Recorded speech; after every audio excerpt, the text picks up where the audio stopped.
Mysteries abound around the world, from strange lights in the night sky to ghostly apparitions passing from one realm to the next. From the Great Pyramids of Egypt to what lies beneath the depths of Loch Ness. From Bigfoot to Atlantis, they are all mysteries waiting to be solved. Join Laurie Phillips, Lauren Smith, Graz, and Billy Simmons as they search for the truth on Night Callers Radio.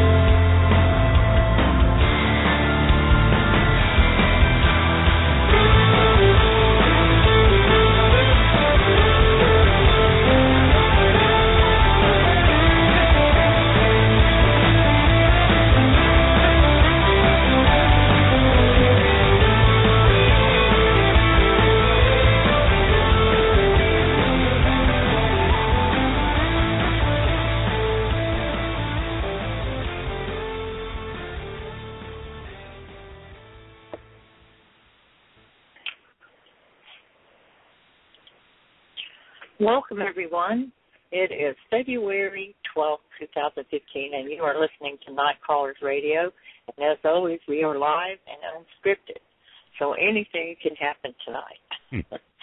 So, anyway, I'm here with Graz and Billy, and Lauren is back tonight, but she's sort of kind of in and out with the grandbaby right now. So, just going to go straight over to the guys. How are you guys doing tonight? Doing pretty good. I'm doing okay, you know. I'm doing all right. I'm doing all right. I'm back, reading up on this Bigfoot stuff, you know. Hey. Oh, well, there's Lauren. Lauren, how's it going? I'm here.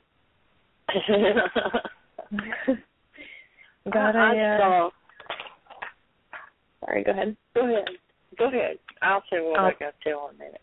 Yeah, go ahead. Well, I saw something really, really disturbing. I saw a video today of a cougar, or a mountain lion, or panther, and it came in supposedly through a doggy door. It was video footage of this panther coming in through a doggy door, killing the household pet, the dog, and dragging it back out through the doggy door. You know, either it came in through a doggy door or an open door of some kind. So it was very real. I mean, it wasn't staged at all. It was an actual, authentic home video. I guess they had a security camera inside their house, a nanny cam going or something like that they captured this. So I just wanted to tell you people out there that live in wilderness areas or on the edge of wilderness areas to be especially careful. Don't leave your doggy doors open. I know they're convenient. What's the point in having one, right? Doggy door out in the woods. You get all kinds of critters out there crawling through. Yeah, well, raccoons. That's absolutely true. I remember one time I was sitting there on the computer, and I had a doggy door at that time, and I heard something coming through it, but I knew it wasn't my dog, and I looked around. It was an armadillo trying to come in. And, of course, they're blind as I'll get out, and he was just, trying to come in, and I had to chase him back out, with a skillet. So, so for you people out there that have pets and you live out in the wilderness area, I tell you what I always do. I always go outside with my pets, and I'm probably overprotective, but I live in a wilderness area, and things like that happen. And we actually had one dog attacked, and he was bit really bad. We managed to get whatever it was, turn him loose. You remember that story? You remember when that happened, Bill? Yes. Mm-hmm. Yeah, and I'm pretty sure it was a cat. He had slobber all over his back. He had several puncture wounds where teeth had gone through him. And so something had a hold of him. And we managed to scare it off, and it turned loose of him, and we he come running back to the house, and we got him doctored up, and he was all right. But that's a bad scare. That happened right in the yard. So well, one of your buddies got lost for 4 days. Yes. Yes. And he 3 days, and he just came back, and I thought he was coyote food for sure, but he managed to make it back on the third day. He showed back up. So it's been a crazy, hard week, and I'm oversensitive about seeing that video and then him being gone, and it's just, people out there with pets, be careful. Take that extra little bit of time and stay out there with your pets. Because as long as the human's out there, the chances are a lot less of something happening to them. So what is going on with all of you? Anybody got anything to say? Share with us? Any news? I'm just wondering, I'm reading right here, I can't believe people are still posting about the family of Bigfoot creatures spotted on Yellowstone webcam. Every night I see another 2 or 3 postings of somebody posting that. You heard anything about that? No. I've been too busy looking for a lost dog. What happened? Oh, no, what it is it was a webcam that they have on the internet overlooking Old Faithful way out in the distance into the woods, and some buffalo are walking along the river, coming toward the camp. And off in the distance, you see 4 skiers, cross-country skiers, going across, nice and easy, and everybody's going nuts about it being Bigfoot. And Thinker Thunker put a bunch of stuff out there about it being Bigfoot, and who the heck is calling me this time? I thought I had that turned. Yeah. So you don't think it's Bigfoot? You don't. Oh, I know. You haven't. Those are skiers. Okay. That was okay. debunked just a week or so ago, but people are still going crazy about it. I can't believe it. I just thought I would share my angst. Some of the silliness people are going after on there. That Thinker Thunker, you got to watch that guy. I don't know if you've ever heard of Thinker Thunker. He does a bunch of we've had him on our show, I believe. And explanations. No, I don't think we've ever had him on our show. Oh, no, I'm thinking of someone else. We had a guest request. We had a listener request Thinker Thunker, and I couldn't find him. Yeah, well. I think I straightened you out on right that. Yeah. I got the gist of that. Yeah.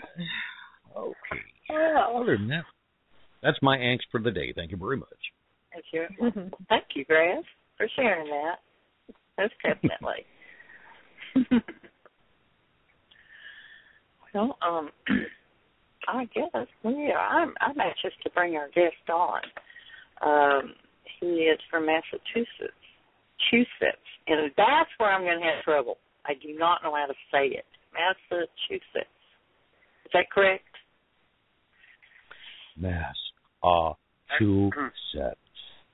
Yeah, I say it the same way. We're both from Texas. I know. Howdy, you're not from Massachusetts. Are you? You better not do that. He's good-natured, but you might offend him. No, I don't think we will. He's a nice guy. I've talked to him several times, and he's going to be a great guest. Hey, Grass, will you do us the honors and introduce him? Well, Night Callers Bigfoot Radio presents Massachusetts. I said it right. Researcher Dave McCullough. I might screw it up halfway through here. Dave was born in 1965 in Lowell, Massachusetts, where he still resides. As a young child, the television show In Search Of with Leonard Nemoy sparked his interest in cryptozoology. After a long-time interest in reading information on the Internet in the 90s, his eyes were open to the fact that it wasn't just a West Coast phenomenon. The book, Monsters of the North Woods by Paul Bartholomew, really hit home and realized that New York and New England has had a long history amongst native people and early explorers involving the Sasquatch in the Northeast. In 2005, Dave went from being an avid reader to someone who wanted to be more hands-on, so he attended a BFRO expedition in Whitehall, New York. After talking to several local eyewitnesses, one being a police officer, about their experiences, he was completely hooked. Excuse me. This started his love of the outdoors, having never experienced hiking and camping, growing up in a city environment. As an adult, Dave was able to travel the... Excuse me.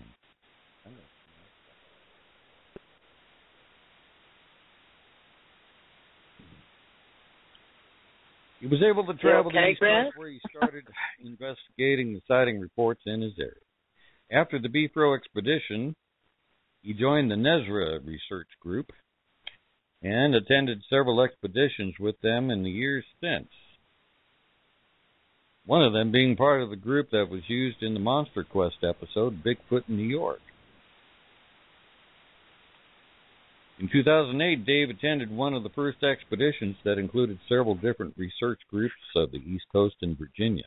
These groups investigated continuously for 2 weeks straight. Since then, he has been to the West Coast multiple times.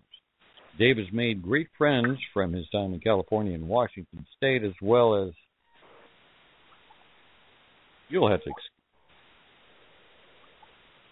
This is a really good time. As well as many more all across the country. Since April 2012, he has been researching with Sasquatch, where he is currently active in Massachusetts. You did that good, thank you. Oh my God, you guys are butchering this show tonight. Well, someone's trying to call me on Skype. I'm sorry.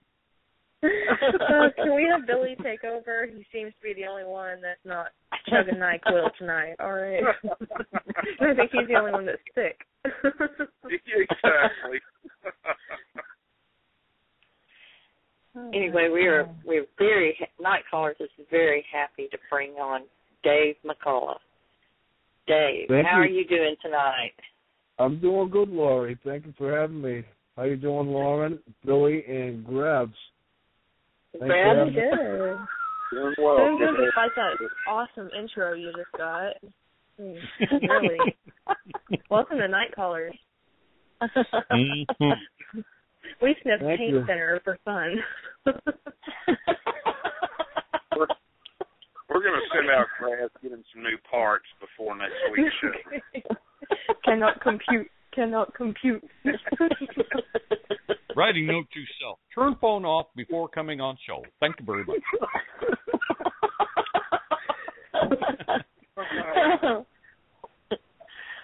Oh my.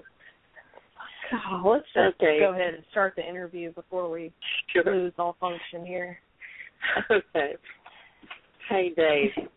You and I have talked quite a bit over the last couple of weeks or so, but, something that I didn't share with you is that very much like you, I was raised up in the city almost my entire childhood, and then as an adult, I was introduced to the outdoors and hiking, camping, fishing, all those things, and love it, as you do. Oh, that's great. Yeah. You've always lived in Massachusetts. You've always lived there. And did you, let me see how I want to word this. Okay. Did you know there were Bigfoot in Massachusetts when you first really developed an interest that you started to act on? Did you know they were in Massachusetts? No, I didn't. I heard some stories and some old articles, but I thought it was just folklore and nothing to it till I really looked into it more on the computer and finding just the old native tales about it and facts. and a lot of incidents that happened that were in the newspaper and involved a police officer, but this is a lot of old stuff, a lot of Indian stories. Can you share some of those with us? Most of them, there's a good on Massachusetts website. They compiled from all different websites. There's, I want to say, 70 to 80 sighting reports that were actually documented and reported. And beyond that, like a lot of newspaper accounts. Probably from the 1800s. The Squatchachusetts, is that a website or is that a Facebook group? It's a group that has a website. Oh, I see. So one can go online and type in Squatchachusetts, and very likely they'll find the site then, right? Yes. Okay. Yeah. Okay. And then Jonathan Woke of Squatchachusetts, along with Jeff Muse of the International Cryptozoology Museum, put together a really nice collection of all the reports that have been reported to research groups.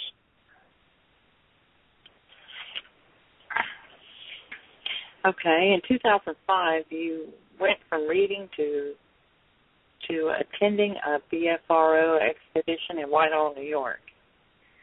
Yep. How did that come about? Well, I always went on that site reading sighting reports, and then I seen a list of the upcoming expeditions, and that was like the closest to me on the East Coast.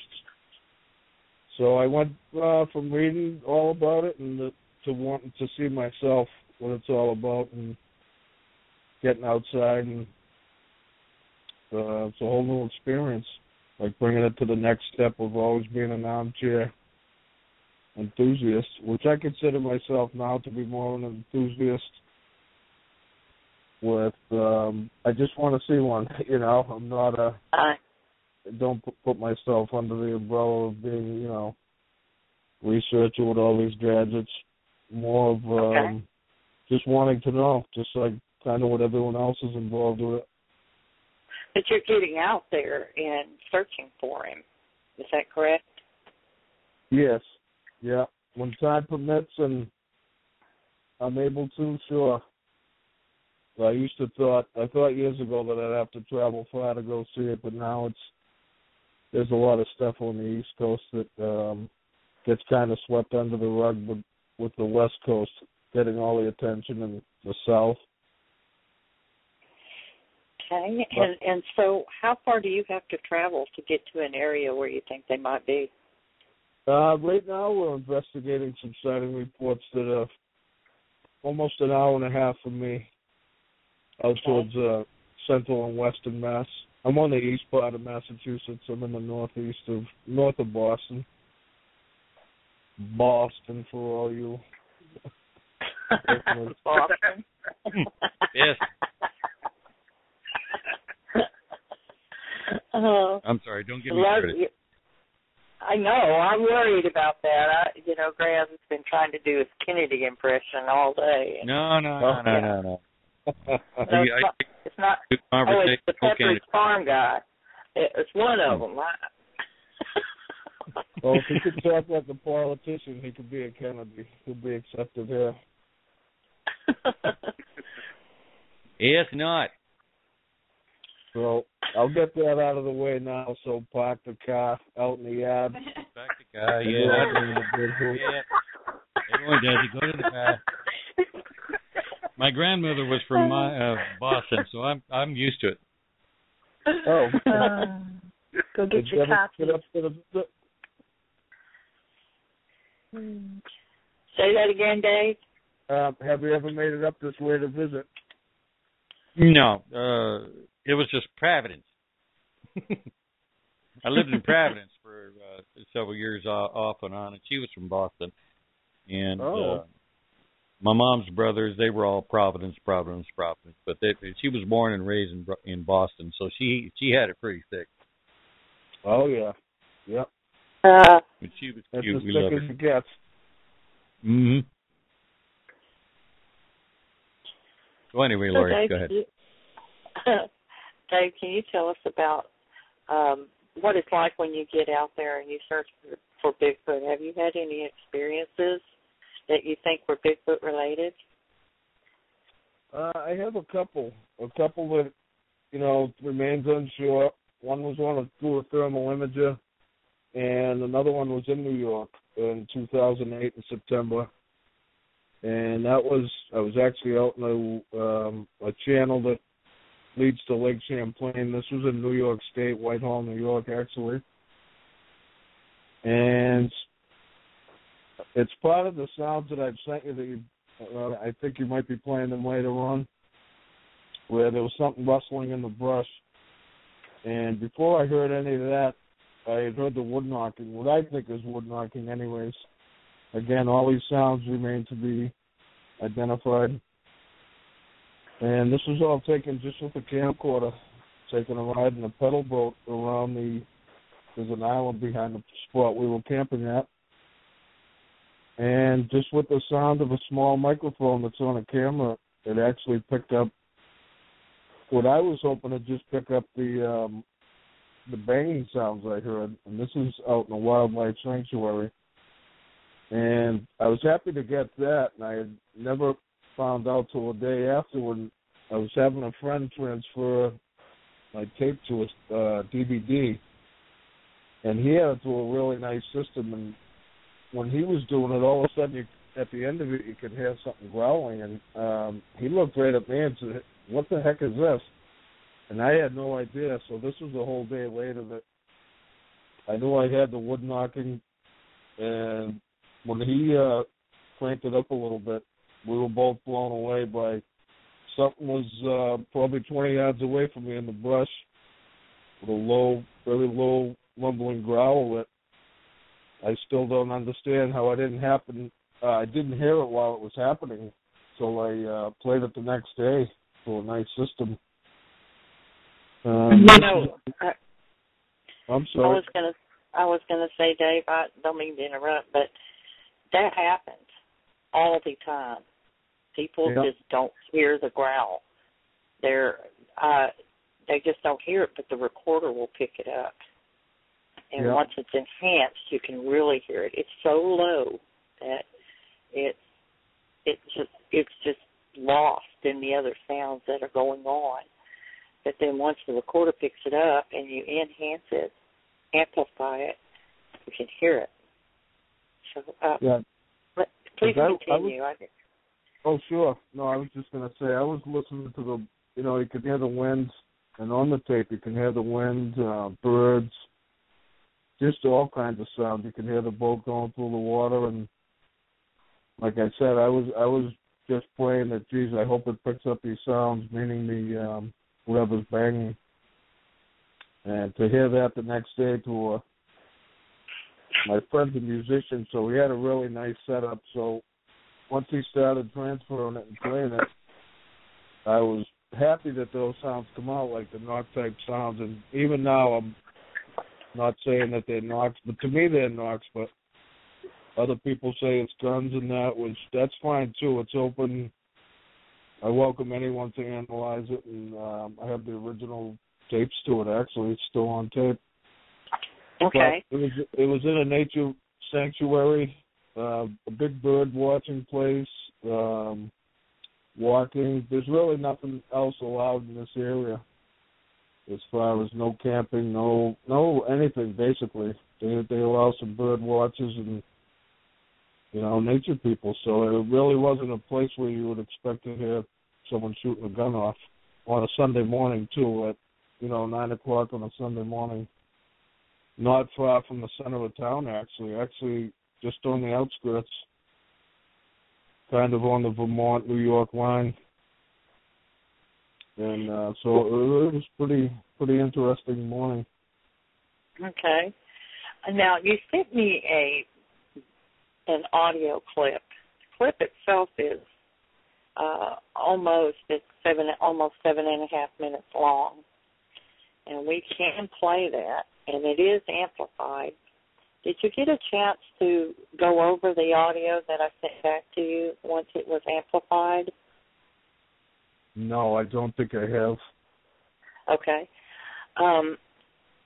It was through that I was able to go in. I did edit it to a certain point where the part where you're paddling the boat, I lowered the amplification on that and then amplified everything else. I'm going to go ahead and play a little bit of it, and I'm going to stop and ask. I'll stop and ask you what these certain sounds are, because I know that certain parts of it are you paddling, and then there's this clicking sound. I don't know if it's you making this sound or something else making this sound. Okay, so let me start playing it now. Sure.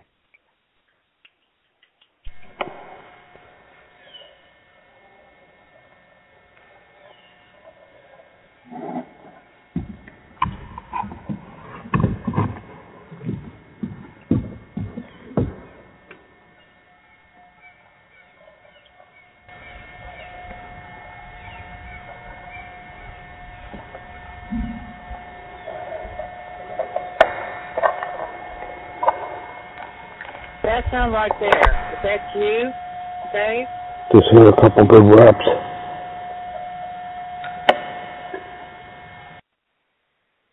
Did you say it was you? Just before I spoke is when I first heard the first two sounds, literally just before, and it was two very fast ones. Okay. Right before it says it stood a couple reps. I think, is that what I said? I think so, yes. And that was hard to pull out. That was. But there was a constant kind of like branches breaking sound as it moves. Maybe it might be better if I just played like the first set of the first growls that I captured. That sound is in each one of these recordings. Okay? Sure. So let me play the first growl.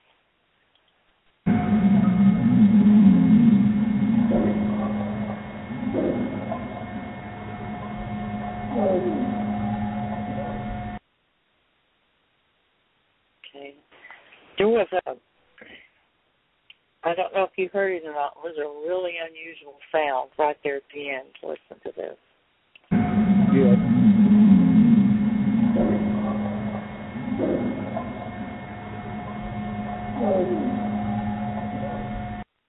That almost sounds throat.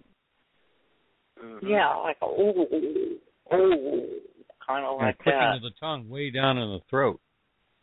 Yeah. Yep. I think I figured out what that sound is. I hear all throughout the recording. I think it's the water lapping up against the side of the boat. I think that's what that is. When I was taking most of this, when there's no paddling sounds, that's when I was just sitting. There was really no noise from the boat at all. But some of the sounds are actually me moving around the camera with my hand, just sounds of it not being set down on something. So a lot of those sounds. But the growls towards the end. Okay. I'm going to go ahead and play the second set of growls, and then we'll play the final set of growls, which was the ones right at the end. Actually, I don't know if you know it or not, Dave, but you were being growled at for several minutes, off and on. And I know you were unaware of it, so a lot of times you would move the boat, and it would completely cover up the growling. And so were you pretty stable at the time, or were you floating along at a certain speed? No, for most of that, where the growls are, I was just basically drifting. I put my feet up on the thing and just relaxed, and I actually set the camera down. And on the video part of it, you could actually see it stop shaking, and just because I laid it right down flat on the boat thing. Okay, go ahead. Okay, let's go ahead and play. Oh, sorry. Yeah. Nope, that's okay. Let's go ahead and play that second set of growls.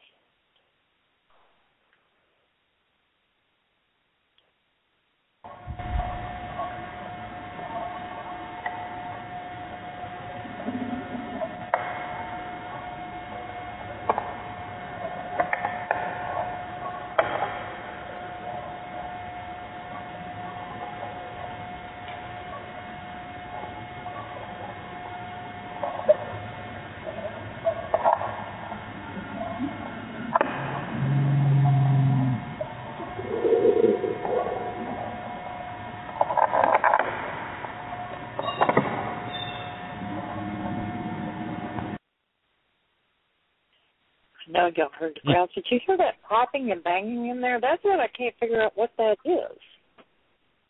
What is that? It's like almost all the way through the entire recording. That could be, like I said, that could be movement with my hands with the camera. I did set it down for a couple minutes, but eventually I picked it back up again and basically just panning scenery. Like I said, I was listening for knocks. I had no idea these growls were being picked up at all. Right. Let's go ahead and play the second set of growls again and listen carefully because they are in there. They really are. It's just hard to pull them out.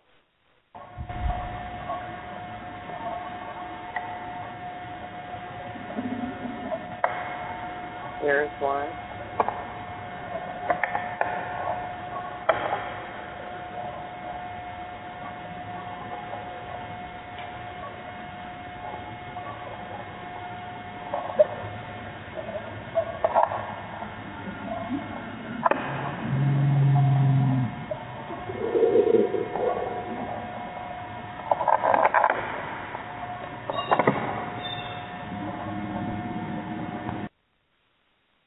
I have to say, he doesn't sound like a happy camper to me, Dave. No, he doesn't. Whatever it is. Didn't like me being there. Because when I come down the stream, I noticed if you want to hear something comical about teaching about how not to do it, this would be it. Because I was so green that I had come down. You know, in a pedal boat, it's a two-person pedal boat. Yeah. A paddle boat? It's a pedal. A pedal. Sit in it and pedal. Two people sitting it and pedal. Well, I took this out by myself and sat in the middle and pedaled both sides. So the free pedal on each side kept slamming up against the body of it, that's where you're getting the bongos. It sounded like someone was coming down the stream playing the bongos. So up ahead of me, I could tell, you can even see it on the video, I was stirring up everything. All kinds of birds flying out and just flying around up in the sky. I think I was waking everything up, and like you said, whatever is there wasn't too happy with me being there because I was literally right next to the brush and made something unhappy, whether it's a big cat or... You know, it's something with some size and a nice little growl that not your average deer or any other typical animal that's supposed to be kicking around there.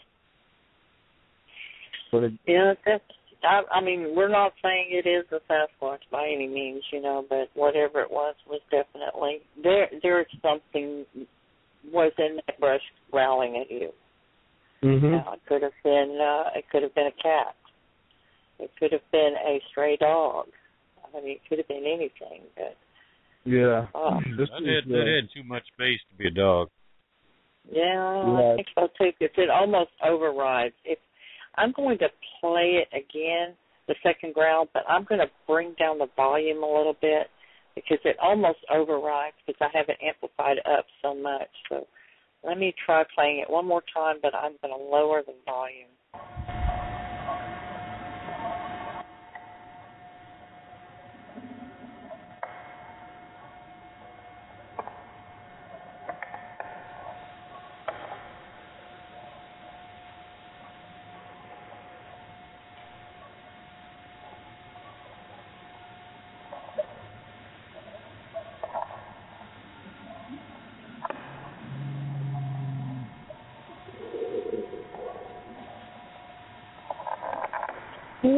That doesn't really sound like a dog to me.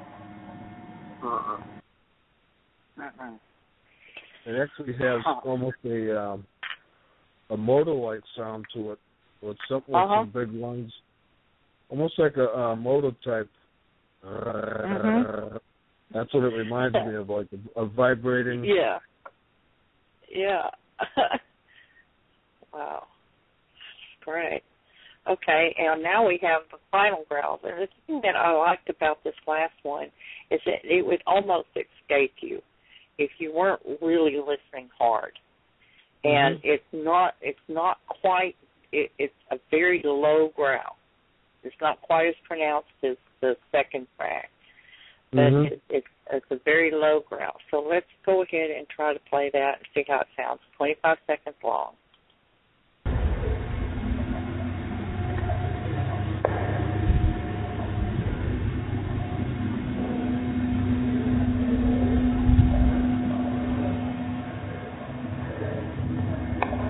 There's the back of the arm with the cross on either.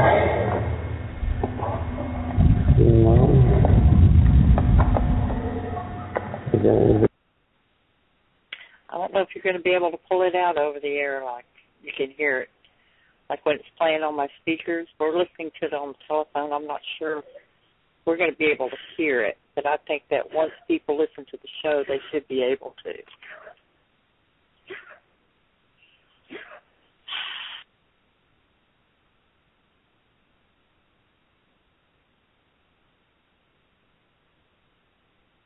Okay, I'm back. I've got a dog here that's got a really nasty cough, and I have to mute it because she wants to sit right behind me and croup like an old asthmatic, decrepit beast or something, and it's just awful.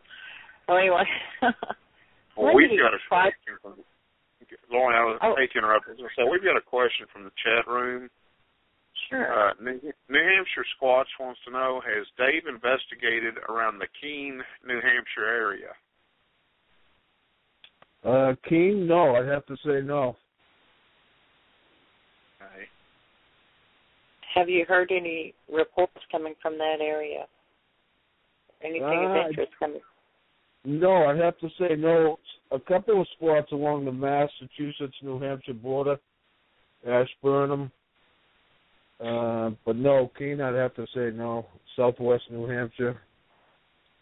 I believe that's it. Okay. So, can you tell us about your second experience? Well, that was just a couple of years ago. Seen this was out in a different part of New York, south of Whitehall, and just saw signatures that we couldn't explain. A couple of us saw it. That, again, it's just a white signature that could be this, could be that, but very interesting. And it was along an area with very recent sightings, and it was something moving around for sure. And I have to say that some things happened that it's a different story for another show that were not Bigfoot related, where there was really bright lights and other stuff going on. So I really don't want to. It was definitely not that part of it wasn't Bigfoot related with the bright lights and up in the trees. So. But we did see something. Oh, what? That's fascinating, though. You should share that with us because we've talked about such things before on this show. Yeah, and actually, that's the second time that I did have two experiences with bright lights that I can't explain. That actually out Bigfoot hunting, and you see something else, So the first time was up in Whitehall. It was just while we were sitting out in the dark. Probably 3 a.m, just a bright light come out of a bush, almost like a baseball, just for a split second and gone. So it came out. If you blinked, you missed it. It just took off. And then this time it was, while we were seeing different things moving around with the thermal, we put it down for a second, and it kind of looked like there was a car pulling in, and we were out in the field where it was pitch dark, so I turned around quick to see what was coming, but nothing was coming. So I looked up in the tree, and this light shot right up the tree, almost like someone had a floodlight on it, and then just went up the tree and into the sky. And that was a split second, too, and that was totally amazing because, like I said, it just lit up the whole area. And it's the same thing, if you blink, you missed it. So when I looked back to see what was causing the light, there was nothing there, and I looked back and it was up in the tree and gone. How big a light was it? Was it a big light or a little, like, glowing orb type thing? Or? No, it was just all white. It's, like I said, it almost looked like there was a floodlight on it. Just the tops of the trees, and then it was just like as if you shined a light right up into the sky. It was just gone. And there was 4 of us. 2 of us saw it, and 2 of us didn't. That were actually watching the other way. We were just scanning the whole area with the thermal imager. So it happened so fast. But the other one, the first time it happened to me, it was just me and another guy, and we both saw it. And it freaked us out so bad that we had actually just come out probably about midnight, and this kid was set up to. He was looking forward to staying out for a while, and this happened like 10 minutes later. As soon as it happened, he was like, "I think I had enough for tonight." You, I guess, yeah, I think I have too. This is definitely not what we expected. We were just, let's get out of here.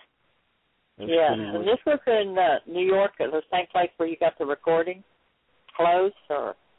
Very close to it, very close.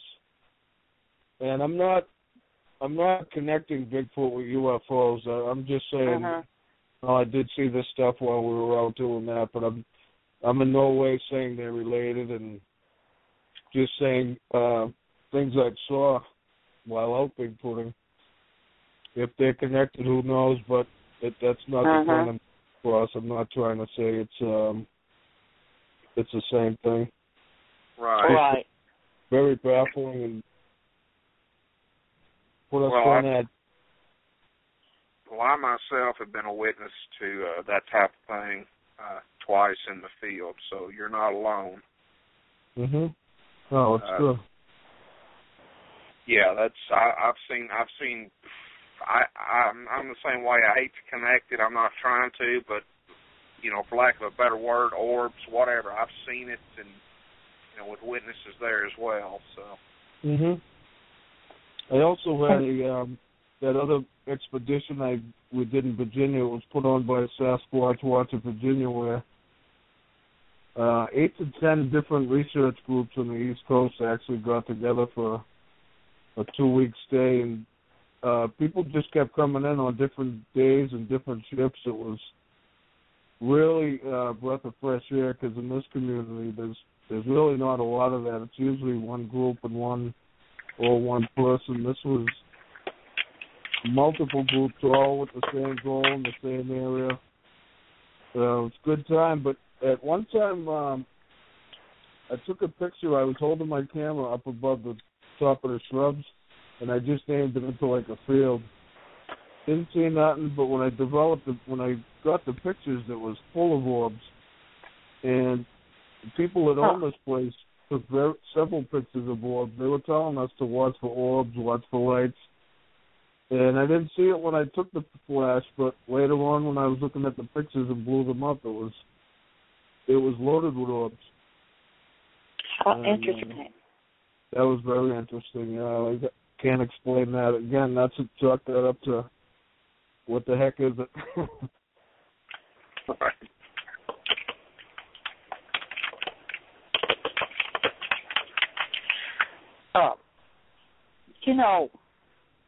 I really don't want you to think we're going to run off down this road with the orbs and the Bigfoot thing, but, really and truly, it happens a lot more than people think. Because I've taken pictures of eyeshine, and once I took the pictures of eyeshine, I was trying to capture the eyeshine, and I would get orbs. Of course, I'm not sure they were orbs. It could have been dust.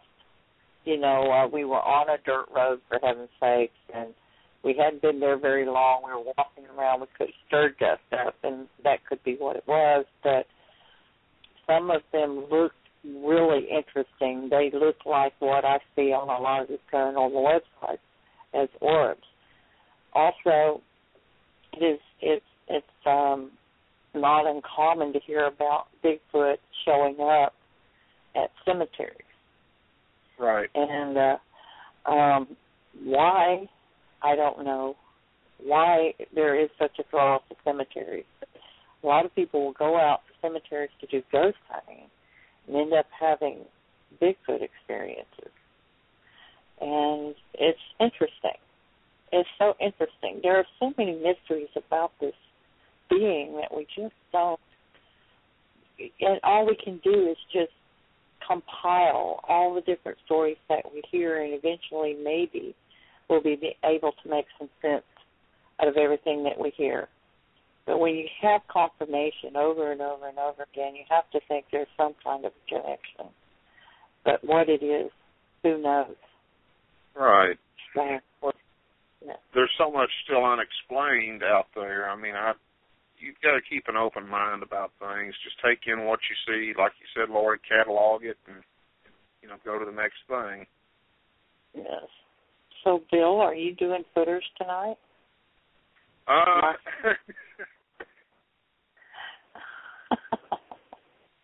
Wow, boy, I think Lauren will owe me, like, I don't know. Well, Lauren was going to do footers tonight, and apparently she's having trouble with my grandson. Can't get him to go to bed where she can do it. So, if you would like, I can. I'll be glad to do it.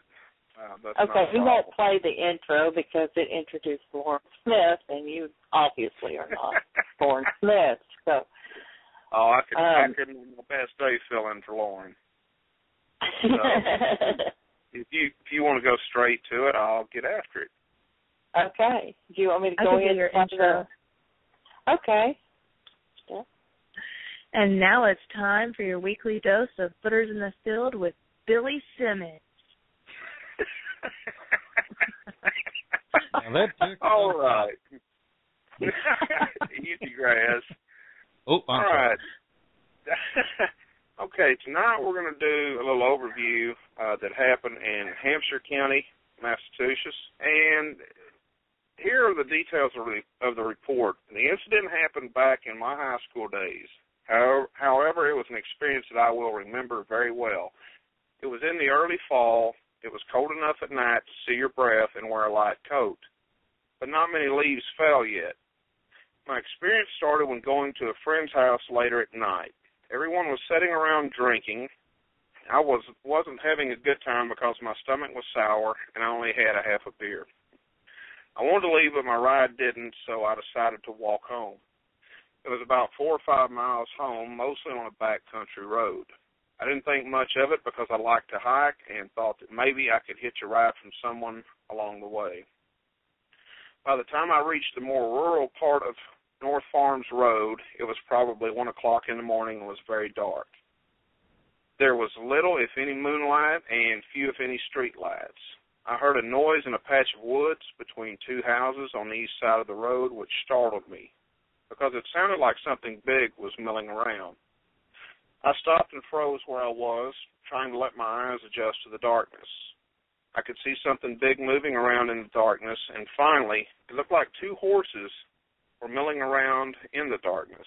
I thought it was strange that they weren't sleeping and also that they didn't make any whinnying noises, even though something seemed to have them spooked. Feeling relieved, I knew what the shapes in the darkness were. I continued down the road. I went about another 300 to 400 foot down the road and was right near an old, blocked-off dirt road entrance to Fitzgerald Lake. This is when things got scary. Off toward the northwest side of the lake, about 150 to 200 yards into the woods, I heard the most horrible scream that I've ever heard. It sounded like a woman screaming, "Help! Help!" It made the hair on the back of my neck stand up. The thing that was even more strange about it was that it was too high-pitched and loud for the distance away that it was. I started to pick up my pace and get the hell out of there. What became horrifying to me was that the screaming continued and seemed to be following me and was closing in on me from an angle through the woods from the lake. I finally made it to the Haydenville line on North Farms Road and was relieved that the screaming had stopped. However, my ordeal was not yet over. I could hear something following me in the edge of the road in the woods. I couldn't really hear it walking loudly, but oddly enough, it sounded like clanking metal or a small bell clanging when it walked. When I stopped, it stopped. When I started, it started. Whatever it was following me kept edging closer and closer until I thought I would see it emerge from the woods. Time I was finally almost at the driveway of a house, and I heard a large, loud branch cracking noise like that was stepped on or broken from a tree. I felt that this thing, whatever it was coming to get me, and I have never been so terrified in my life. I ran for my life for home, looking over my shoulder the entire way. Although I never actually saw what was following me that night, I noticed some similarities to the experiences of others on the site and thought it would be interesting to share my experience with everyone. It also felt good to get this off my chest, so to speak, as I didn't tell any people about this because they would think I was crazy. There aren't very many, if any, reports of Bigfoot in this area. However, after researching the subject, I remembered other strange things in the woods in the same area when younger. On several occasions, I heard what sounded like someone chopping wood in rather remote areas. And when I looked around the area where I thought the noises came from, I found nothing. There were also a couple of times I got the eerie feeling that I was being watched and felt that I should leave the woods. Another time in the summer, I found a strangely dismembered small deer near a large pile of rocks in the woods. What was strange was all of its legs appeared to be broken. I am very interested in the subject of Bigfoot and hope that others that have had experiences would share them with all of us so we may gain valuable information on this elusive.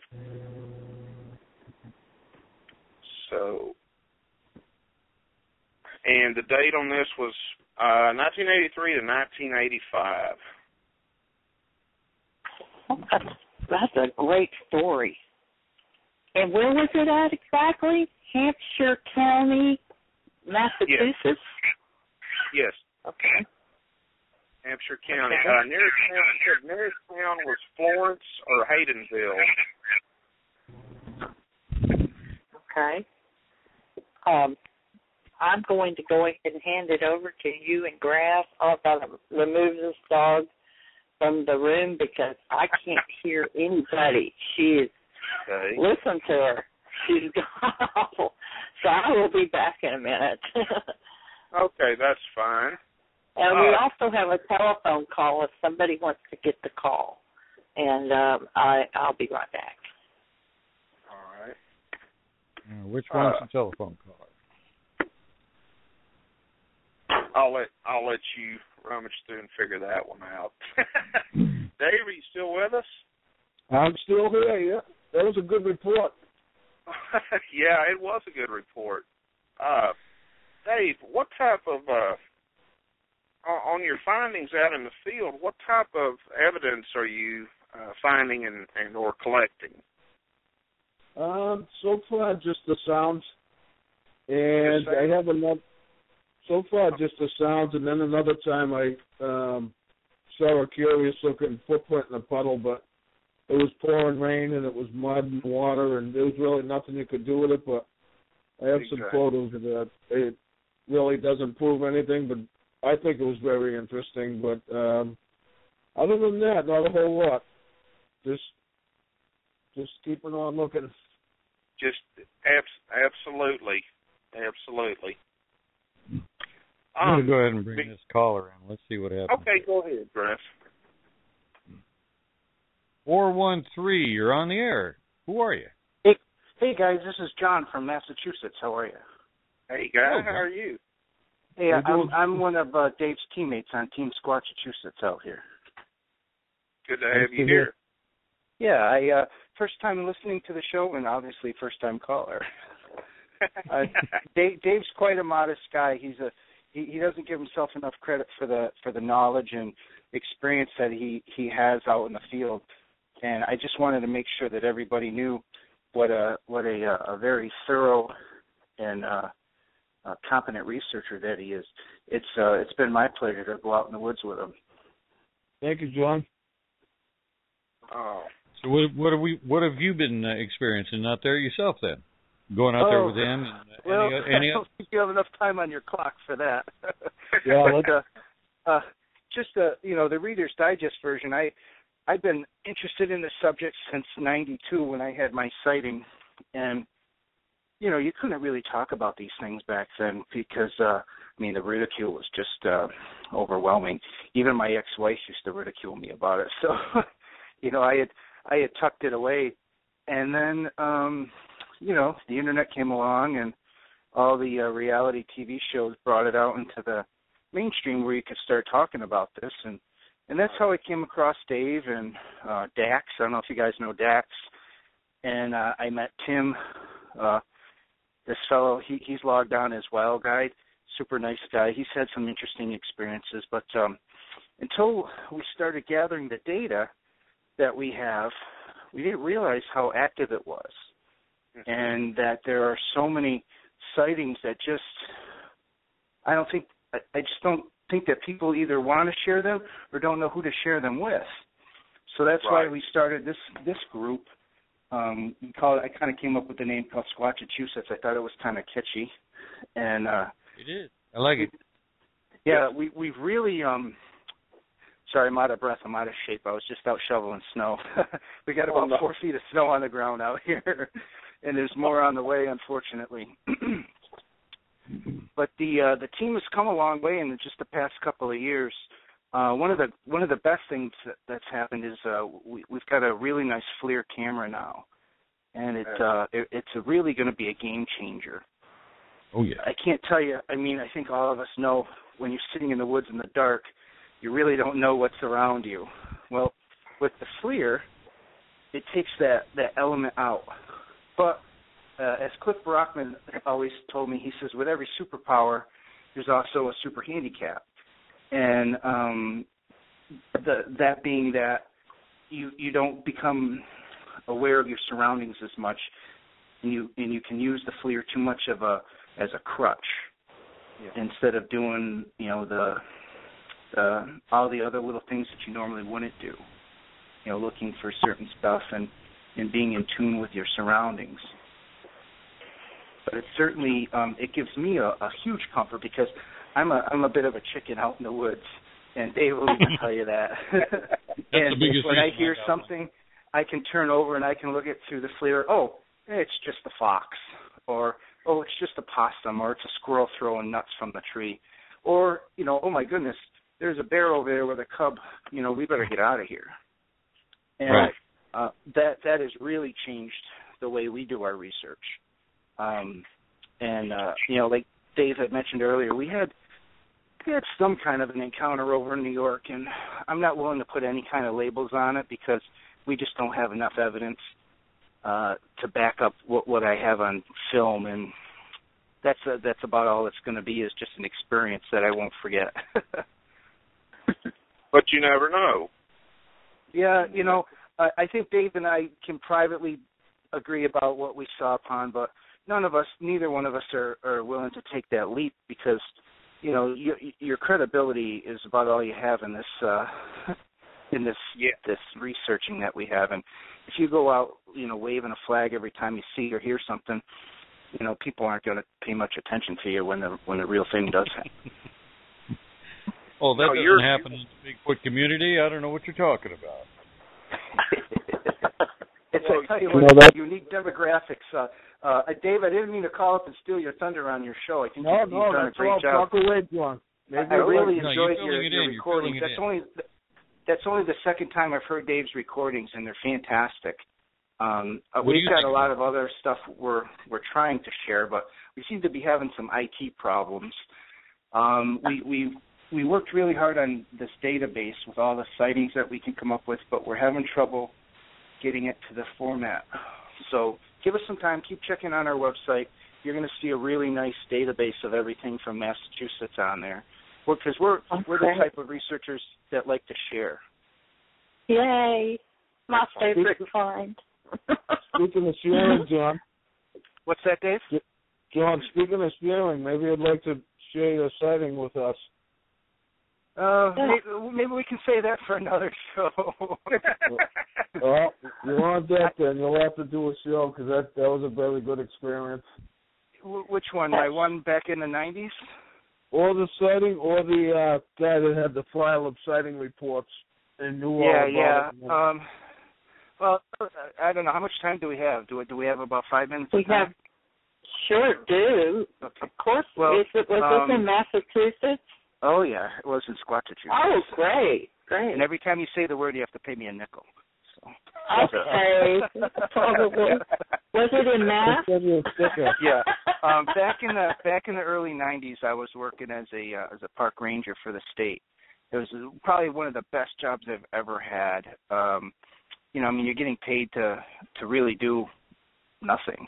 To just go out and enjoy the neighborhood and enjoy the wildlife. And part of my routines on second shift was I was always had to patrol the park, and the park was pretty good size, about 25,000 acres. And now, mind you, this is back in the 90s. No cell phones, no smartphones. Nobody carries a camera around with you. If you did back then, you had to take it to the photo mat. Right. And I'd say it was around 10 o'clock at night, between 9 and 10 o'clock. I pulled into this certain area up there that I always have problems with, kids burning picnic tables and drinking. So every night you had to go out there and make sure, nothing was going on. Well, 3 nights in a row I noticed that the trash barrel had been gone through and all the trash was thrown everywhere. Now picture like a 55-gallon drum painted with one of those little round caps on it, with the little flapping doors. Uh-huh. So the caps, we had them secured with a chain so nobody could steal them. If you stole that, you had to take the whole barrel. Well, all the trash was always strewn around, like somebody rummaged on through it. So, I had to get out and pick up the trash every night and put it back in the barrel, because the day guys would come around and change the barrels out. You need at least a couple guys to get that into the truck. So this was it had just rained, so it was cloudy. There was no moon out that night, and this area is darker than dark can be, because there isn't a street light or town for miles. And I pulled in. I got out of the truck, kind of cursing at myself, because now I got to pick up all this trash again. I had my hand on the door of the pickup truck, and I hear this rustling in front of me, and I see the bushes moving around a little bit, and bolting out of the trees comes this biped, hairy creature coming right towards the truck, reaches down, grabs a bag of the trash in one hand, almost like the Heisman Trophy, like the dart, Mm-hmm. and runs around the front of the truck, and just as it passed the front fender of the truck, it turned its body and looked right at me, right in the eye, and then took off back onto the other side into the woods. So now here's a 21-year-old kid, never given a thought about anything like this, and I'm holding onto the door, and I'm within a split second, I'm trying to get into the truck, and my legs could not move. I couldn't. My brain wasn't telling my feet what to do.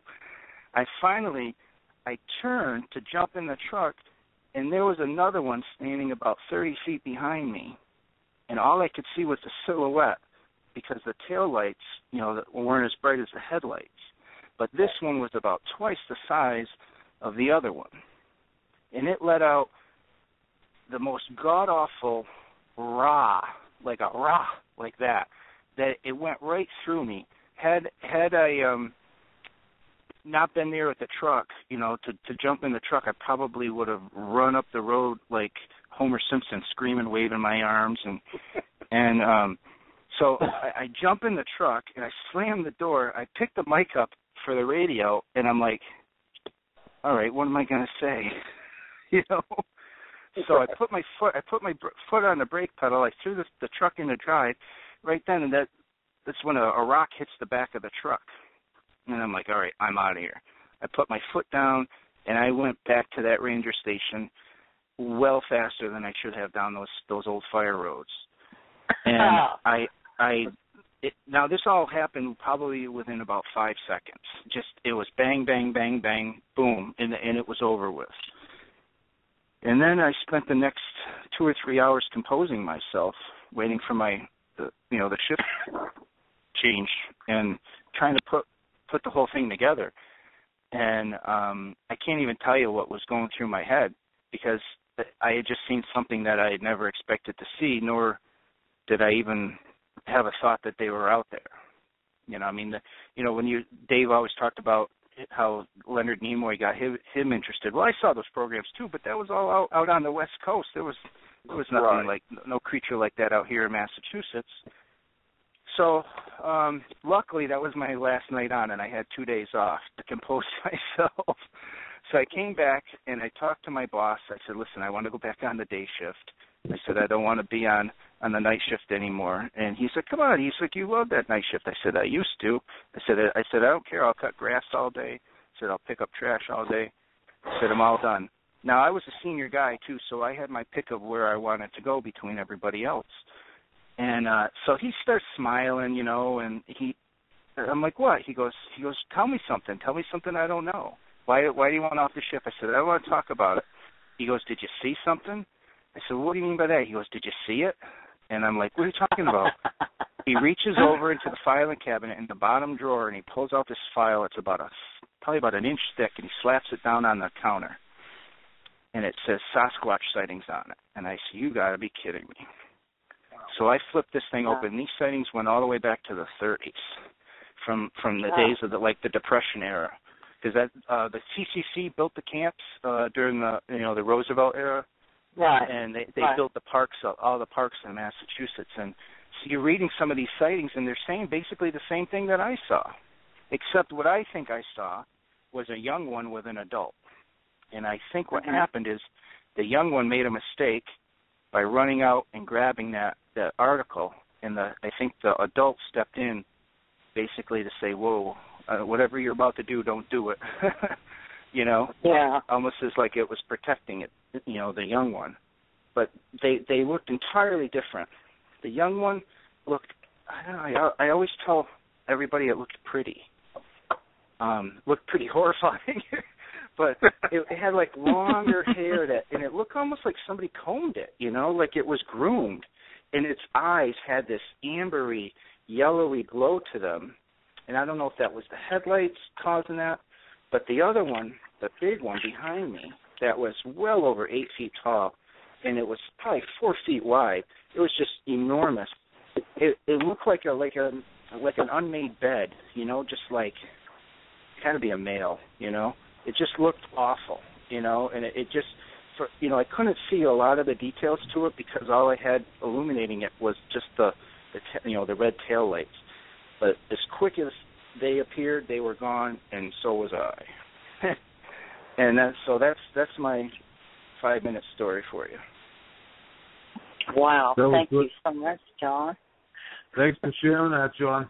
Yeah, I haven't shared it with too many people because you tend to get people just roll their eyes at you and stuff, And we're not. So unfortunately, that affected me, and here I am today. You can't, as they always say, you can't unsee something. Right. And it just, I'm in it for the same reason Dave is I need more information, and I just got to know more. Do I want to have a close encounter again? I don't know. Maybe from a distance.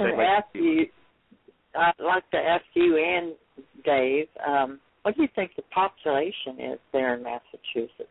No, I said it. Another nickel. Well, I know, yeah, I know, I love it. Keep using it. We're trying to make it, someday when we do make a big discovery, it'll be a household name. If you listen to the scientific community, in order for a species to barely survive, you need about 2,000 that can interact with each other because the inbreeding will just kill them off. I don't know. Right now, Dave and I think we have our eye on 2 different families or clans, however you want to label them. And I think there might be one rogue one wandering around, and he's kind of a mean guy because he bangs on people's houses around here, and we haven't quite figured him out yet. But I think that there's a family of 3 that are in the area, and then there's a rogue one. And then there's another woman who researches with us, and I think she's got a family of 3 or 4, or a clan. I don't know how you like to label them. But I think we've probably got maybe a dozen or so around here. Okay. I'm talking about statewide. Yeah, I couldn't tell you because we've been so focused on just central Massachusetts here that we haven't, I haven't really had a chance to get back up into where I had my sighting, and we're always hearing about stuff out by the other end of the area that we're looking at. So, that's why we're trying to get more people involved and more people on the team so we can spread out because, we only have so many weekends and we only have so much time to get out and do these things. I mean, a lot of people would love to do this full time, but, the reality is we all have to earn a living too, Yes. I think it's time for intermission time. Okay, I think it is. Hey, sorry, I took John? up all your airtime, Dave. Oh, no problem. Thanks for calling in, John. Okay, I'm gonna let you guys John. go. Yes, and keep call an eye in on again, John, anytime. Yeah, keep an eye on our website because, like I said, the database it's almost done, and we're the type of people that like to share what we have instead of keeping it a secret because it doesn't do any good that way. Hey, John. Yes, John. Yes. If Laurie don't mind, you could mention the outdoor show. Oh yeah. Well, if anybody from New England's on listening, the team is gonna be at the outdoor show 19th through the 22nd at the Big E Fairgrounds in Springfield. We're gonna have all of our equipment there and some pamphlets and certainly some Squatchachusetts gear. So buy our T-shirts, support the team. Yes. Oh, that's wonderful. Well, I don't want to Thanks so much for calling in. Hey, Dave, if you're going to stay on, you should tell them about the white one that got reported a couple months ago. Yes, I will. Okay, thanks, guys. Thank you. Hey, thank you for your story, and thank you for calling in and everything. Thank you so much. Okay, take care. Thanks, John. Hey, if you'll hang around, Dave, we'll be back in just a few minutes, everyone. We're going to intermission. Sure. Thank you.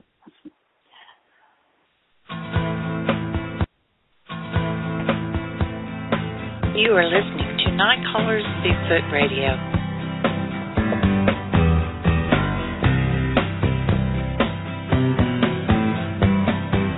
Someone told me long ago there's a calm before the storm. I know it's been coming for some time. When it's over, so they say it'll rain or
Okay. Welcome back.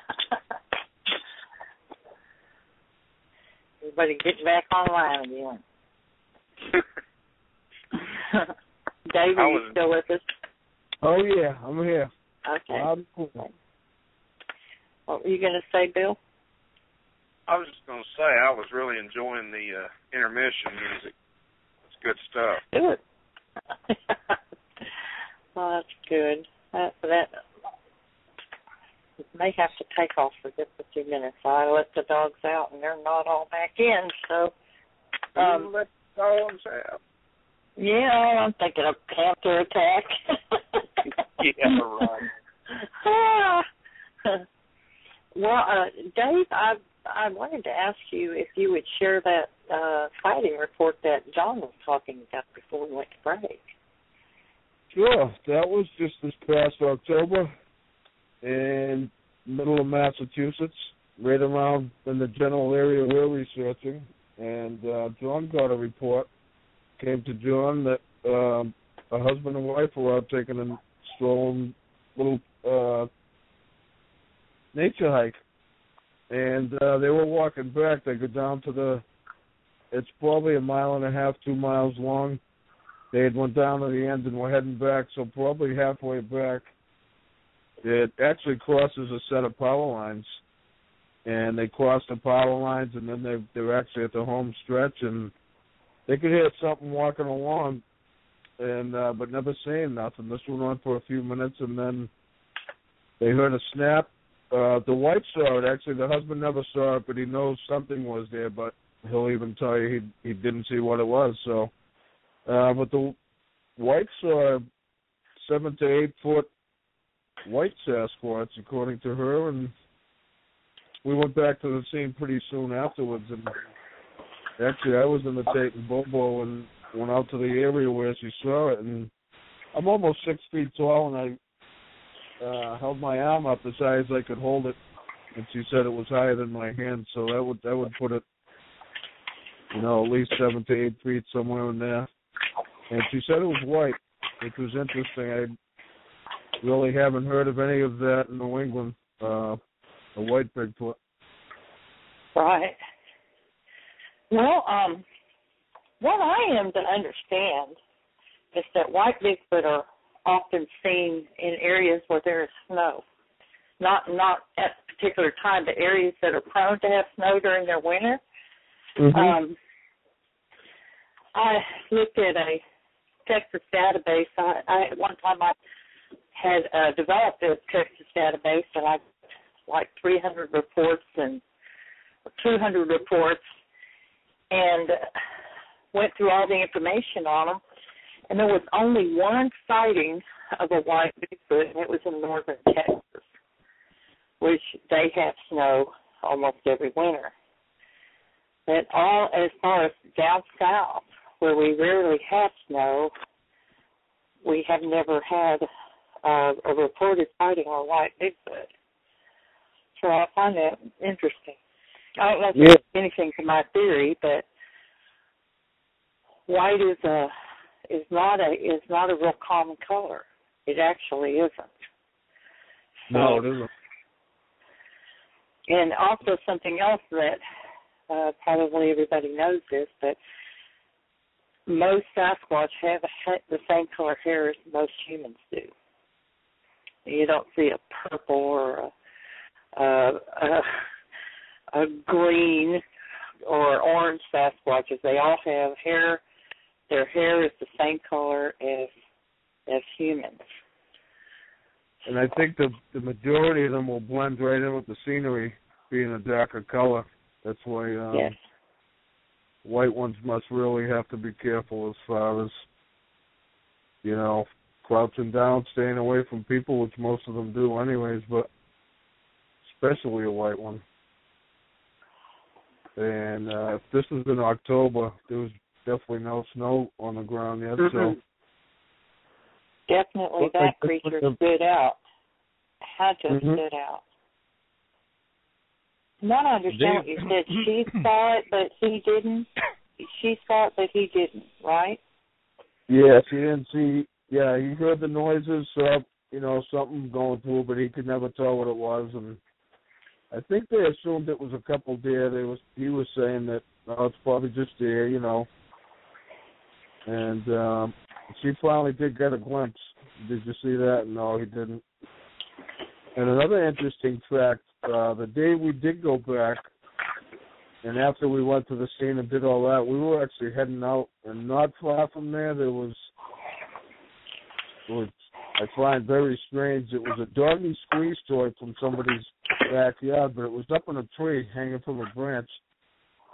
And that was a good 7 or 8 feet up in the air, too, just hanging out, dangling on a branch, a doggy squeezy toy, squishy toy. Like, how did it, just very odd. And I also heard from just a few weeks ago from a fellow researcher not far from where we are, and they found a dog toy up in a tree. So it was either someone's going around to these spots and playing jokes, hoping someone even sees it. Someone just happened to look up and say, "What the hell is that?" It was a rawhide dog toy, and I had never told that girl about it, and I was talking to her a couple of weeks ago, and she told me about a dog toy up in a tree. So that was very bizarre, in a totally different area, and a dog toy up in a branch. Some things just you scratch your head and go, Yeah. How'd that possible? Well, we tried the dog toy thing, and they didn't seem to like them. And the one we saw it wasn't just hanging like you walk over and hang it. It was the branch kind of went through it. It was kind of like weaved into the branch there. You couldn't just pull it off. You had to pull one tree, take the other one, pull it back. It was almost like tied into it.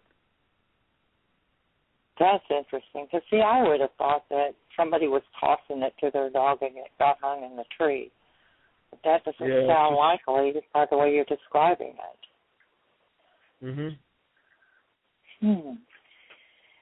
So what kind of terrain you got out there? I'm looking at Google Earth right now, and it kind of looks like rolly, but a little bit of little swampy. The eastern part of Massachusetts has a big swampy area. It's called the Hockomock Swamp. That's about 30 miles south of Boston. A lot of Bigfoot history there. Actually, there's a lot of history about all kinds of paranormal, UFOs, black cats. They call it the Bridgewater Triangle. It's a line that connects 3 towns where so many sightings of all these different things have happened over the years. And actually, that is where the incident happened, where a police officer responded to a call of a Bigfoot-type creature. And after he was sitting on the scene filling out a report, something started rocking the car, and he looked in the window, and the mirror, behind it, it was just a big upright figure, hairy. He just gunned it and took off. That was actually in the newspaper. Again, that don't mean it's real and it happened, but this guy went right for the record. The officer's name was in it, and so if he decided to, I'm going to play a Bigfoot prank and get my name in the paper, all the power to him, but it was pretty hair-raising according to him. Yeah. And I believe that was in the 70s. But the rest of the state, as you head out towards central Mass and western Mass, it gets a little higher in elevation, rolling hills, a lot of farms. And the farther out you go, you're definitely getting away from the city and very rural. Right. So mainly on the East Coast, it's pretty populated, a lot of city. And then as you get into, and the further you go west, the less populated it is, and it becomes more countryside and more wilderness area. Is that right? Exactly. Yep. Once you get about an hour out of Boston, an hour away from the coast. But the southern part of Massachusetts, not far from Cape Cod and into Rhode Island, Connecticut area. There's a good history of it there. A lot less populated than the Boston area. Outside of Providence is the one big city, but southeastern Mass corners had over the last few years had some very good reports and a lot of things happening. What about coastal reportings? Have there been any coastal reports? That's only a couple that I've read. Two of them will be on this database once it comes up on Massachusetts. I think only one on the Cape itself, which would be the hook that sticks out of the state. It looks like an arm. Uh-huh. Mm-hmm. Only one out that way, and then as you come in, there's a few more here and there. But like I said, it's a lot less elevation, a lot more swamps. I think that's why the Hockomark Swamp has had a long history of that. Very areas you just wouldn't get to. Very thick, a lot of water. In fact, Hockomark itself means a place of woods that you'd avoid, a place of dread. Huh. So a lot of the, going back a few hundred years, the natives wouldn't even take the explorers. Like, that was just off limits to them. No, we don't go out there, you know. Mm-hmm. But So, they would say why, or did they elaborate in the story or in the legend? I'm sorry? Did they elaborate in the legend why they would not go back in this area? Oh, yeah, like, they called it Evil Woods. Like, I think most of it's Sasquatch related and stuff like that, mm-hmm. They just avoided that area. It was bad. Have there been any incidents of aggressive Bigfoot in Massachusetts? A couple. There was one it's not in the one that's going to be in the database, but it was told to me from the Leominster area, which had another, in the late 60s and 70s, there was a rash of sightings in a certain area that they actually still call the area Monsterland. And one of them, it was a street of trailer homes that were along a creek, and this is the middle of the night. A woman in a trailer gets something walking around, breathing heavy. You know, woke her up, scared her, and then it started pounding on the trailer and eventually left, but screaming, hollering. It woke the whole site up.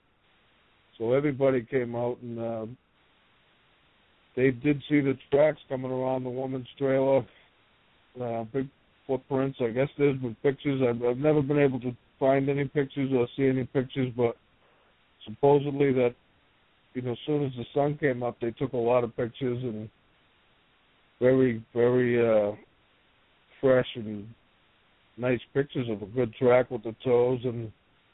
But the woman's left the area, and I know a couple of people that knew her that have been trying to track her down for me, but they even told me, like, she wanted nothing to do with it. That's why she ended up, you know, wasn't long after that she packed up and moved.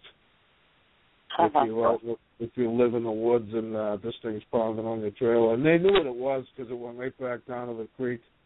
It come up the hill, around her trailer a few times, and right back down to the creek, and then just they lost it along the creek. It just went along. But that was pretty hair-raising for her. Not a lot, though. Most of the sightings in Mass that I've read are just quick glimpses. A road cross sighting or something walking in the woods. Not a whole lot of aggressive behavior that I've heard about. Okay, vocalizing, you would say it's been more like high-pitched screams? Yeah. High-pitched screams. There have been some of those. I have read a couple that moaning wail sound. Uh-huh. You know, in the middle of the night, waking people right up out of their sleep and something like that. But nothing up close and personal. What about livestock or family pets or any reports leading to the fact that? I haven't read any of those in Massachusetts at all. Okay. Any anything with animals? No.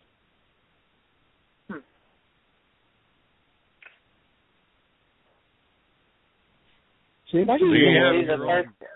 Oh, I'm sorry. Go ahead. I was just going to say it does seem to be a lot of areas where people have horses on their farms that have sightings. There have been a couple that I've read that were out horseback riding, but nothing aggressive towards the animal. Or they might have an interest in horses. Now, putting all these sightings together and stuff, as you get your database together, are you starting to build a pattern yet of any place that might have a better opportunity than another? Yes, I think kind of about where we are and then out towards Western Mass, there's a lot more farms. In a particular area, a good friend of ours we went out to and stayed. There's just miles and miles of different crops and different vegetables where it would be, if they're going to be anywhere in this, they're going to be around. You can't get a better food source than that. Just miles and miles of, you name the vegetable, it's there. Fruit, a lot of fruit in Massachusetts. Smorgasbord. I'm sorry? Yeah. A smorgasbord, like a what is it they call that, a buffet? Yeah. Salad buffet. We have the cranberry bogs down in southeast Mass, which could be a big source, big wide open cranberry bogs. That'd, of course, be a summertime treat. I've noticed that you've researched, you've been to the West Coast multiple times. Did you go and research in California and Washington State? No, not a lot of that. There was more conference trips to hook up with buddies that I've met out there, and we've done that. But no, not a whole lot of researching.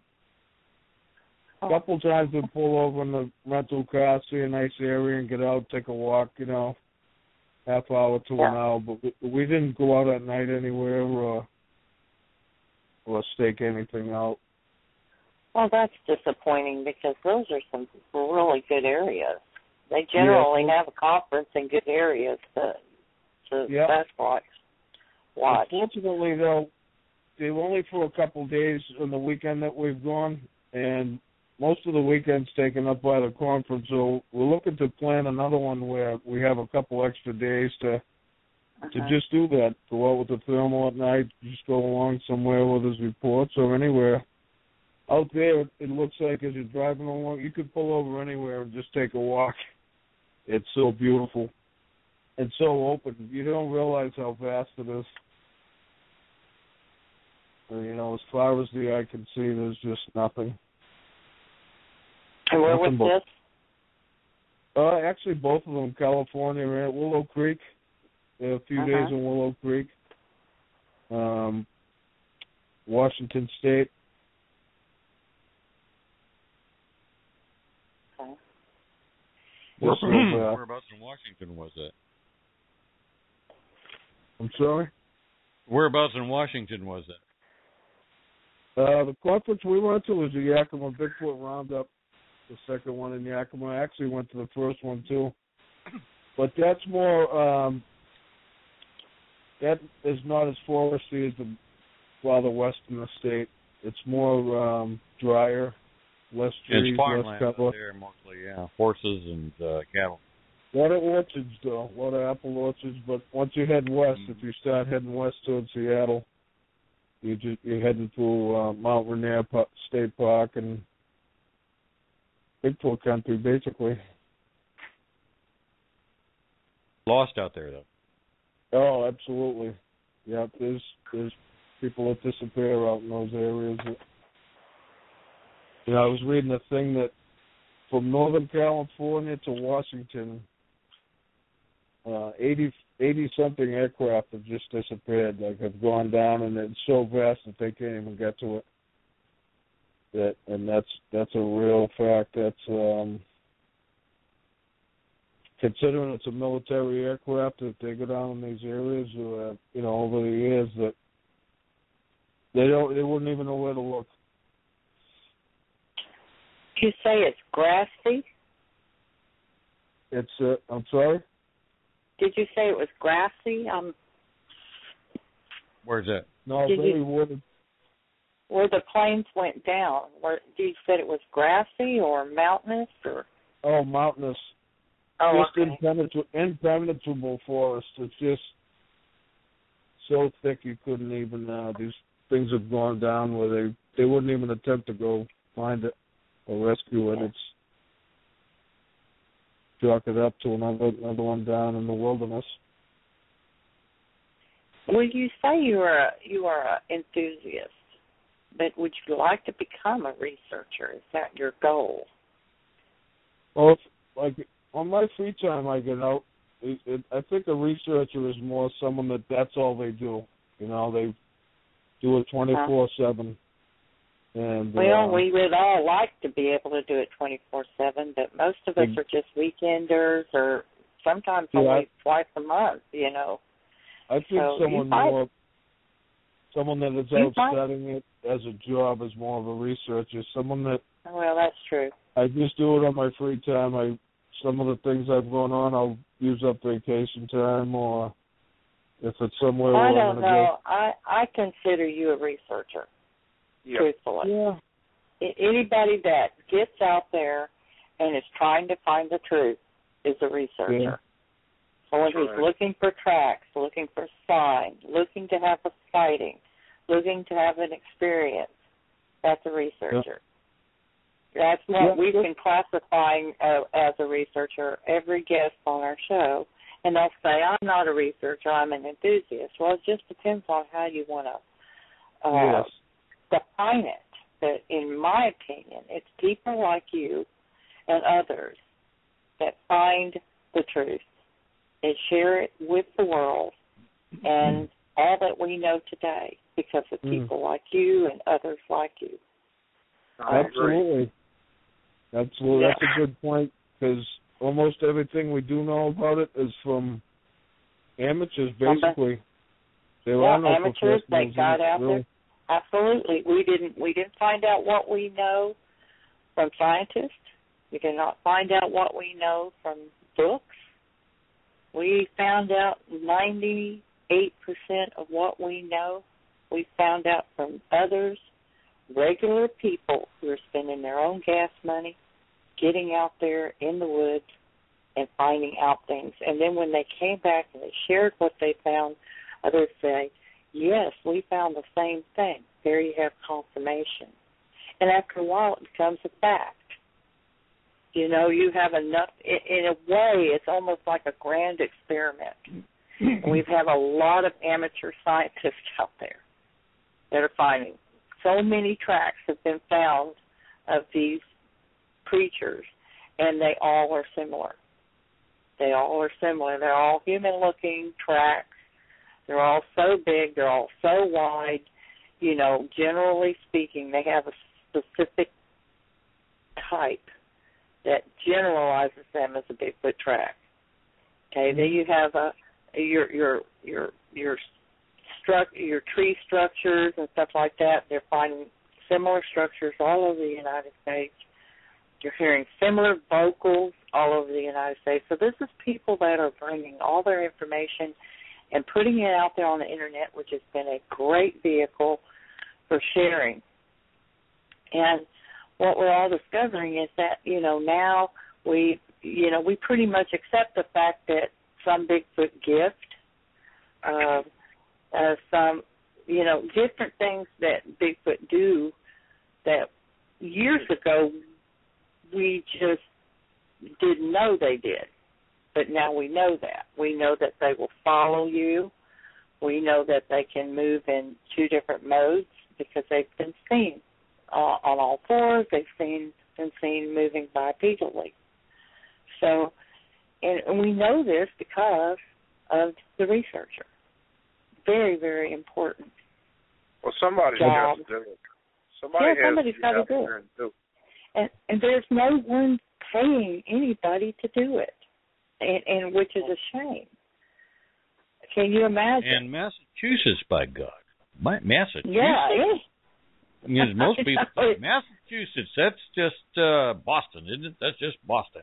But Massachusetts has enough room to be able to get Squatch, and I'm looking at the BFRO sightings right now on Google Earth, and there's plenty of sightings all the way through the middle and western Massachusetts, where you can, like you say, you're going to put together the Squatchachusetts database. You're going to get a Massachusetts kind of thing, your own separate database defining Massachusetts, and that's something I hadn't heard about.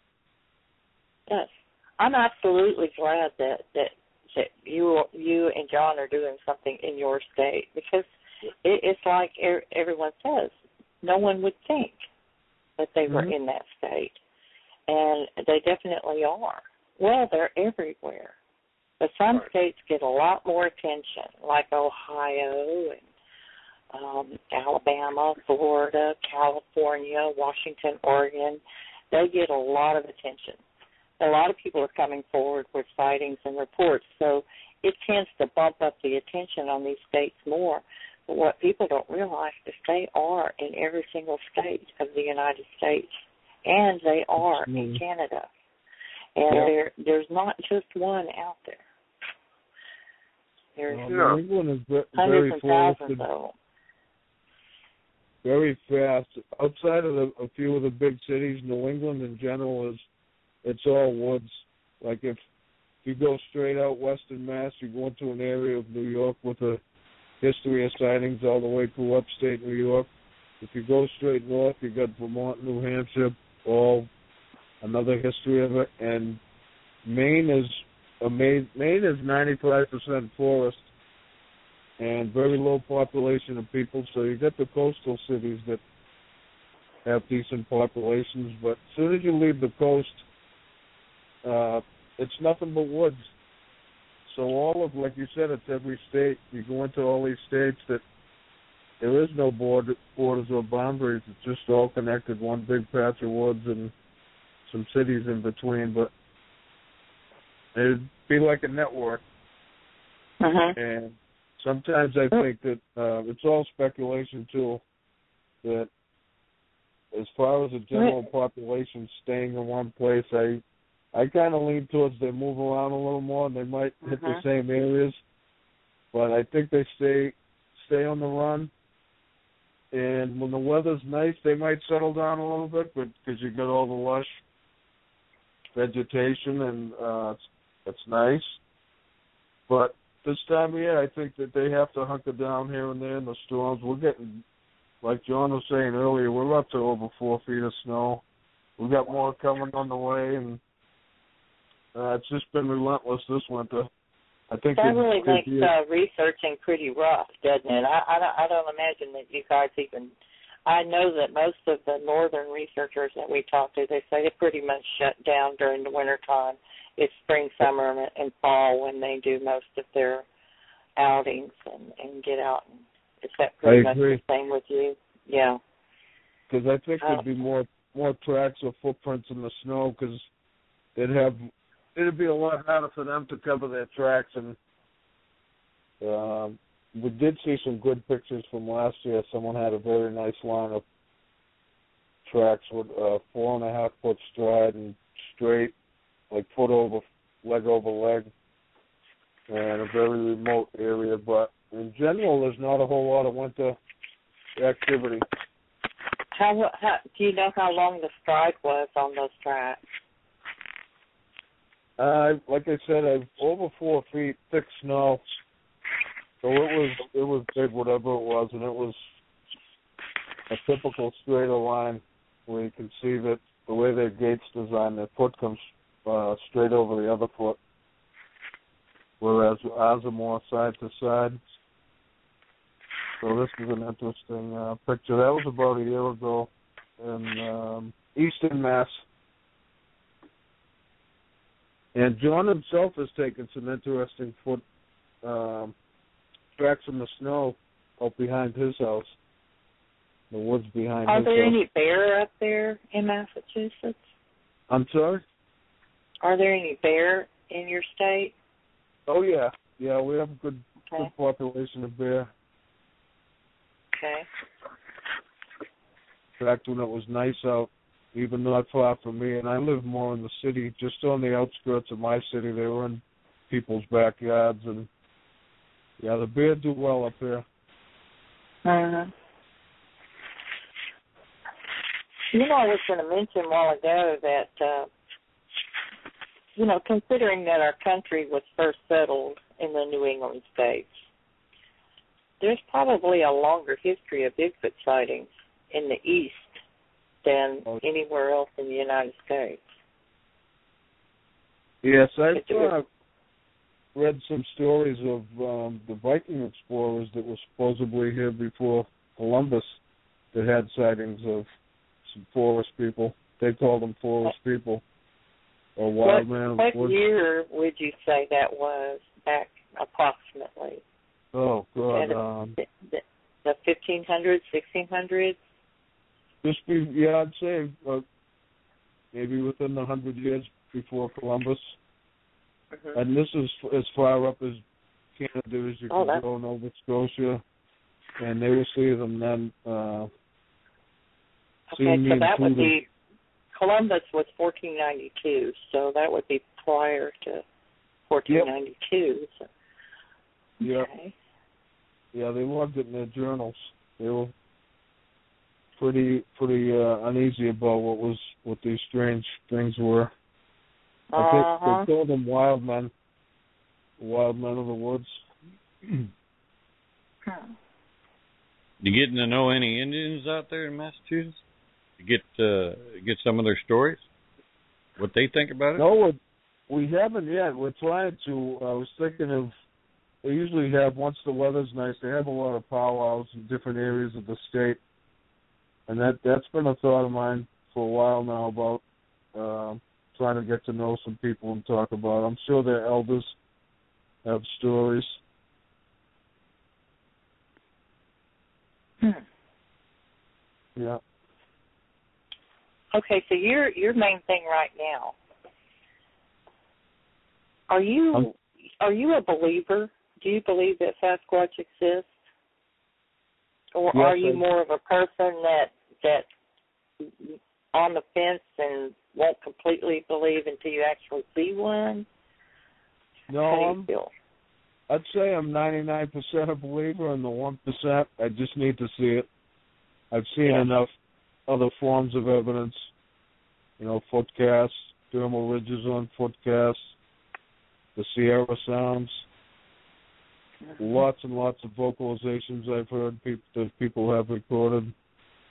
Thousands and thousands of sightings all the time, and especially this year, it seems like there's quite a few more videos popping up early this year. But I think with finding Bigfoot, more people are doing it, more people carrying all these smartphones now with cameras, so more opportunity for people that if they do see something, they got a smartphone on them and they can whip out their camera. And so I think a lot of stuff's being found now, more people into it. And it's That's DeGraz's dismay. He can't. It's a lot easier to talk about it too. Like I remember that you wouldn't even tell people about it if they found out. But now a lot of people talk about it at work. People that used to laugh or wouldn't give you the time of day about it, now all of a sudden asking you about it because their kids are watching it on Animal Planet, So now they're watching it. Curious. And the more people get out. As soon as there's a newspaper article or something on TV, they come hunt me down. Did you see this? Did you see that? Yeah. Very interesting. Today I shared your post you put on my Facebook thing about the show.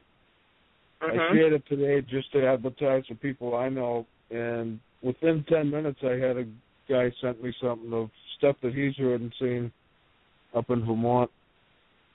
And this is a guy that I'm friends on Facebook, but we don't know each other very well, but he seen that somebody was open to talking about it, that he sent me, good message of stuff that he's experienced.